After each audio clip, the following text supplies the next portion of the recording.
Hello everybody and welcome to my channel. Welcome back, or if you're new, hello. This is a lovely one for you to start with. This is my Christmas / Yule / Midwinter festival face. I'm going to be giving you a tutorial on this, and I hope that you'll be able to stay with me all the way through, maybe get some ideas for a look of your own, and in that sort of spirit, let's get right on with it. Once you've liked, press the like button, and once you've subscribed, if you haven't already. Also, side note, if you want to buy me a coffee to make my Yuletide, Christmas, midwinter time all the more special, details of how to do so are in the description box, and you can buy me more than one if you want to. Here we go then. So I'm going to kick off by telling you a little bit about what I've put on already. Obviously lips, and that is outlined with this lovely KVD Everlasting lip liner in a very dark red shade called Rosary, and I've lined my lips with this. I've also, because it is eye safe, I've also used it to line the inner parts of my eyes. And then carrying on with the lips, it's this gorgeous Jolie Beauty dark emerald green called Forest Fairy, and if I'm right in my memory, it came out with her ethereal palette, or just before or just around then, but very lovely dark green. And then on top of that is the Black Moon Cosmetics in the shade Emperor, which is this sort of goldy greeny sort of colour, which goes very well with the whole look. You see, I always say I never throw these things together at the last minute, and I do actually think about them. For the outer part of my eyeliner, I have this very nice metallic green by LA Girl, and it's called something like Glide something. Oh look, it's all over my teeth. How annoying. Good thing I spotted it now, because the other video a couple of weeks ago I had a spot on my teeth the whole video, and I didn't notice until the very end, and that was almost a disaster. But anyway, so that's my lips and my eyeliner. In case you notice my nails, they are also a glittery green, and that is this gorgeous Barry M jelly nail paint in the shade Tarragon, which was a gift from my lovely friend Josie Lloyd, the author, whose books I highly recommend you buy for Christmas. Anyway, the whole of this look is done with one palette, you'll be happy to hear, and it's the Beauty Bay Wilderness palette. There it is. And I think I said a couple of videos ago that when I originally got it, I thought, what can I do apart from Christmas looks with this? And you can do lots and lots of other looks, because there's all these nice blue colours here. You could do a whole look with just that row, and I think I might actually, because I did have a comment on last week's video about doing blue, so I might do the blues from in here. But obviously you can do the most fantastic Christmas look with just this palette. So off we go then, and the first colour I'm going to use is a colour called Raw, because RAW, because this is a really dark red. I mean, this is pretty much the darkest red that you can get, I reckon, in a palette. And I'm just loading it on, and then bringing it along the bottom as well. Now, you might be enjoying Christmas with a couple of people, one person, a whole bunch of people, or nobody at all. And when I was in my 20s, I used to enjoy Christmas with nobody at all.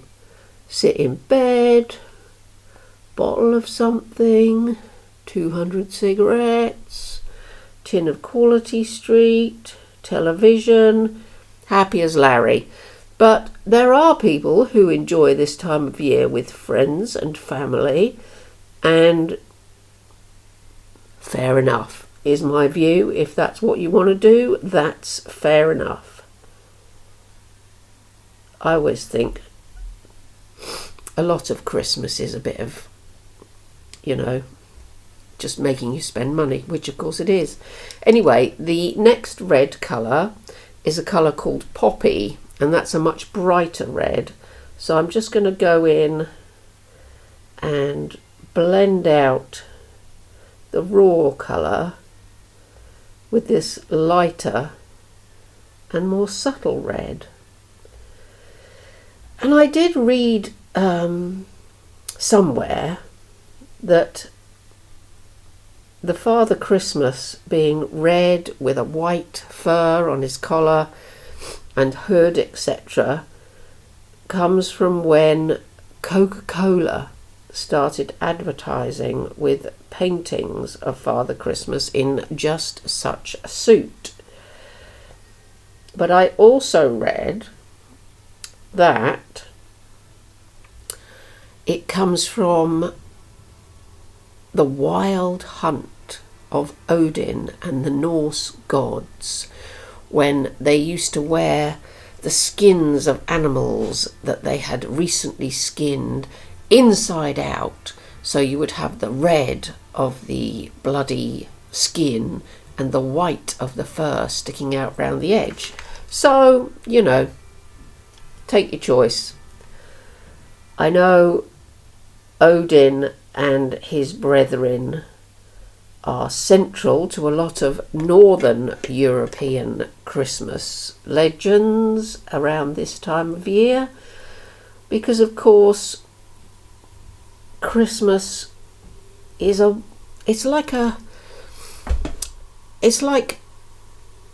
geology. It's like when different layers build up, and you have the very early layers of the Midwinter festivals.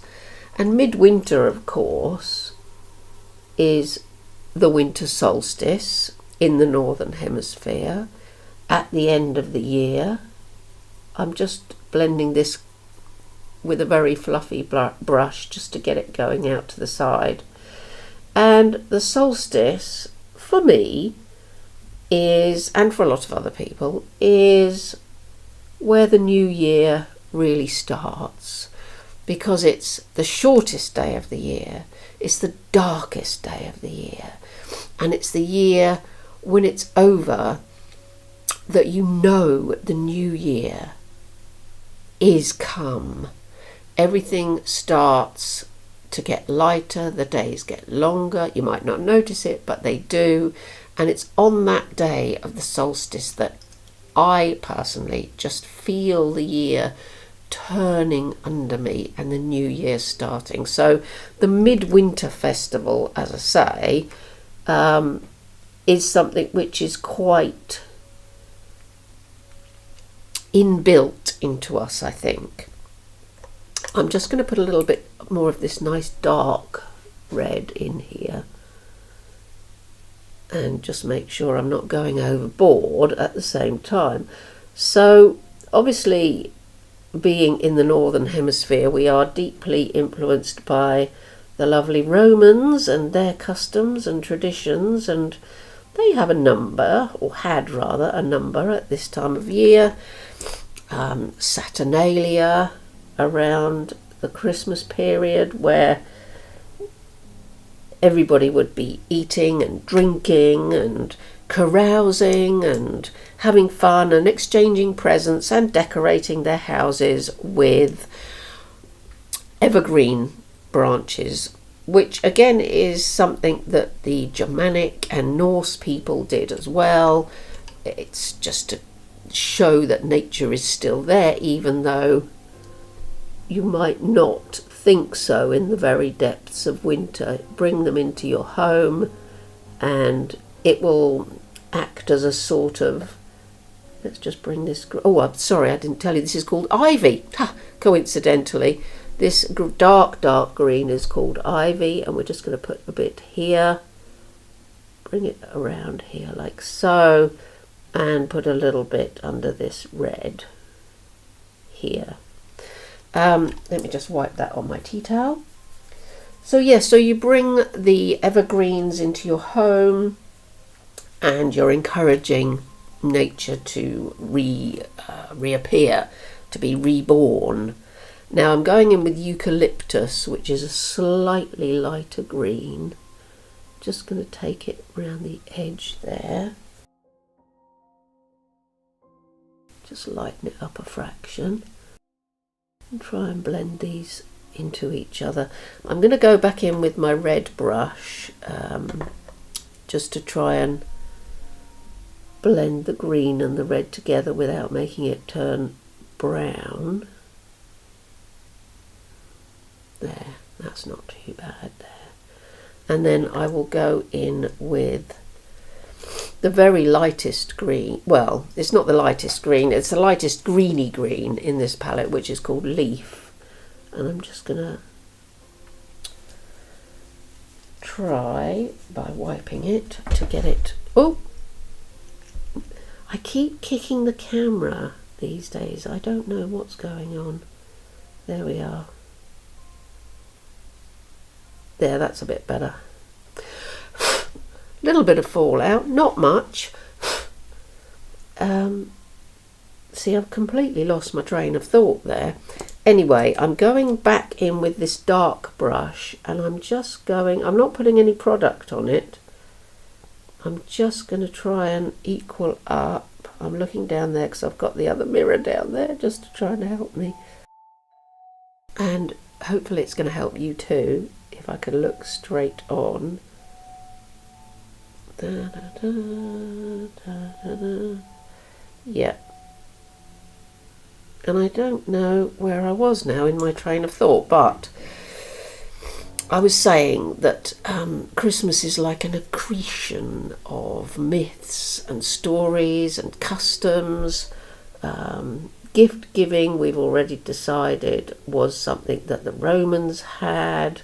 It's also something which became popular in the Middle Ages, when Christmas really had become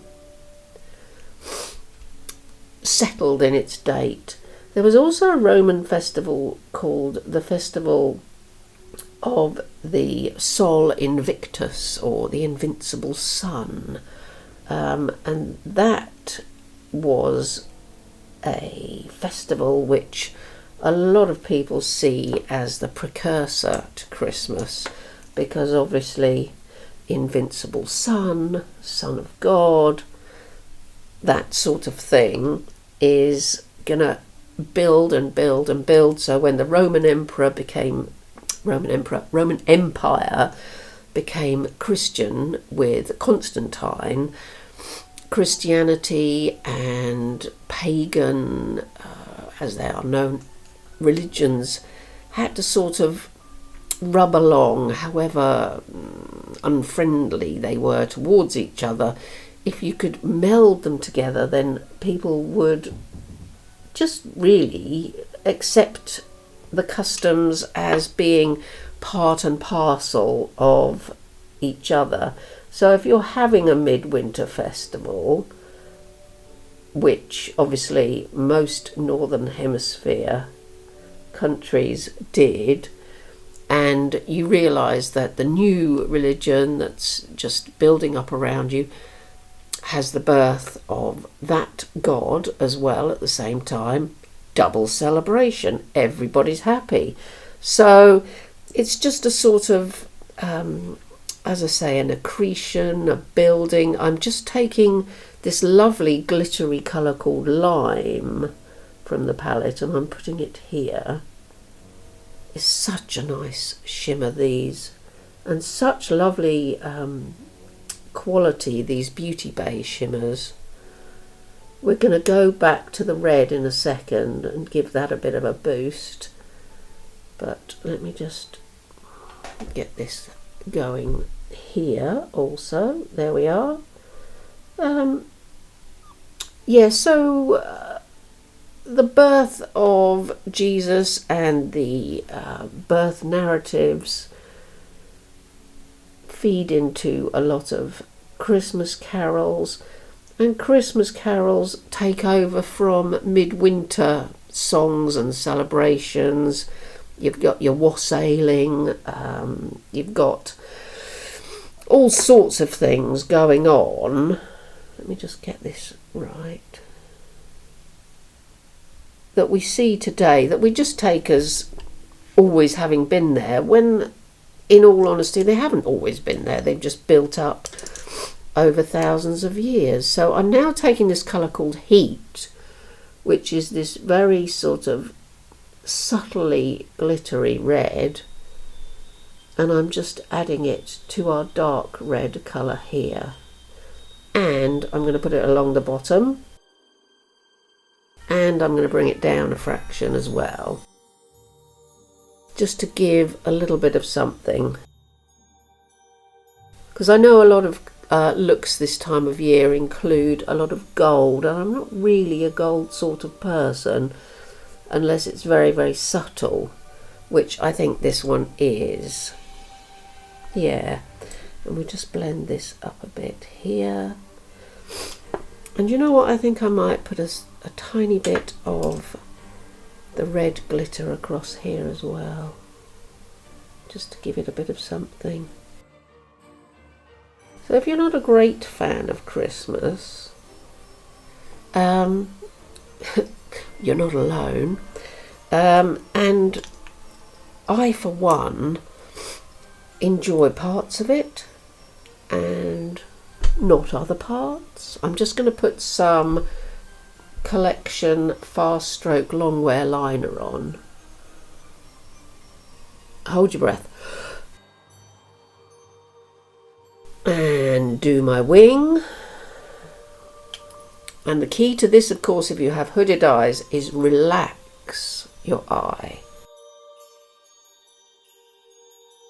And as you can see, if you haven't seen my hooded eye tutorial for winged liner, do search for it, because it was a game changer for me to learn that you could do this shape, and when you open your eye, you've got your winged liner.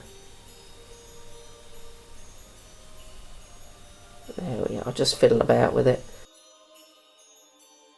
Put that in there. Now, before I go off and put my other lash on, I will put some mascara on.